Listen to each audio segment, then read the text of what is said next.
Hello YouTube, it's me KC and I'm back with another video, and this time I'm going to do my overview of no other than Tetris Axis for the Nintendo 3DS.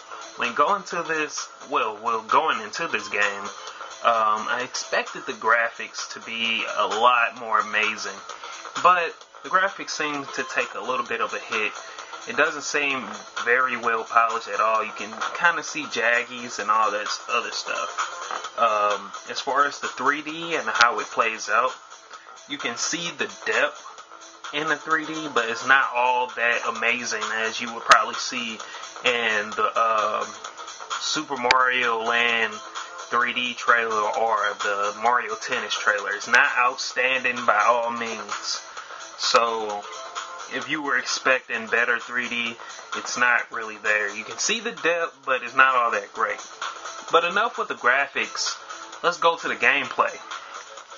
Tetris has at least up to 20 new modes. Now, I'm not going to list them all, and you'll be seeing the video right now in just a moment while I'm speaking. They have feature modes such as like Marathon, Fever, and Fit and Bombless Plus. These are the main modes that I like to play all the time, or what I consider, in my opinion, worth playing. Marathon is the same old Tetris. Clear the lines, go further into the level, the blocks will come down faster. Clear those lines and all that other stuff. You just keep on doing it endlessly. For Fever mode, you play in Tetris with items, but except for you got a skinnier board to play on. And I didn't really find that to be too impressive at all. You have Bomb Bliss Plus, a Tetris Raz. You can set bombs, and your Tetraminos will have bombs. If you put them and stick them together, other Tetris things will explode, and it looks great. And it sounds great, how, it explodes and everything. That's what I like about that mode the most. They have a tower climber mode, whereas you can stack up your Tetraminos to make the guy go all the way to the top, and that's how you win. Other than that, I didn't really find all of these other modes to be too much satisfying. I mean, really, they have 20 modes, but in my opinion, it was only like 3 or 4 of them that were worth playing.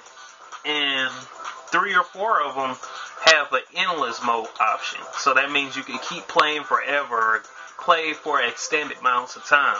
The other modes, they're party modes. So you only play them for 55 seconds or 5 minutes and it'll be over. Once you complete it, it's done. Like they have the jigsaw mode. They completely walk you through it. You can take a picture in real life and they'll have you build this jigsaw and they'll guide you through it. Once you're done, you're done. I mean, that's not really a real play mode. I could do something like that on my Nintendo Wii or something like that. So I didn't really find that to be too unique or impressive. As far as the 3DS local play, you can play with somebody else locally if they have the same game card, as well as Nintendo 3DS download play. Everybody can play and download off of yours, and everybody can play all together. It's up to 10 players to play, and you can also play via offline or online. Online mode, you can play with items or without items. And with items, they kind of changed up the Tetris feel a little bit. If you play Guitar Hero, you know how you use your items to mess up the other guy. Same way it plays out and pans out online. You use your items to distract the other person, mess them up. But the most broken item on there is whereas, somebody can hold this one item until the last minute, and you can switch boards with that person. So if that person had a long bar of incomplete stuff, they could just fill it up just for no reason and just swap it out with somebody else. That other person can lose just because they had their boards. So they swapped out the boards and that person would lose. I thought that was complete BS. So I turned the items off and then I searched for another person again. Guess what? I couldn't find nobody online. I was waiting for a long time and I couldn't find anybody. Other than that, these are majority of the modes. They do have AR mode, but you know, the AR still goes out of whack. Sometimes you got to be real close. You got to be in a well-lit room. And I just didn't find it really worth playing. They have AR Marathon, but you have fat blocks that you stack your Tetraminos up in order to clear the lines. And it was like fatter blocks, you know, big deal. It was like Tetris for idiots or Tetris for little kids. No offense to anybody out there, but still. They had the AR climber. Same thing as the tower climber, whereas you can build your Tetraminos up, you know, get it all the way to the highest level, get the little guy all the way up to the highest level so he can complete the whole thing. You know, it's the same thing, but except for you moving around the table, you could see your guy going up the tower. I think that was pretty innovative of Nintendo for doing that, but again, it still doesn't add on to the gameplay. Now, as far as the music goes, it's really, it has a ballet feel to it. They have dun dun dun dun dun dun dun dun dun dun dun dun dun dun, you know, the original song, as well as the Bumblebee.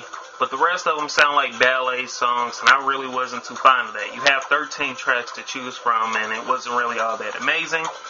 This versus this, I have to say, for the content-wise, I have to go with this one.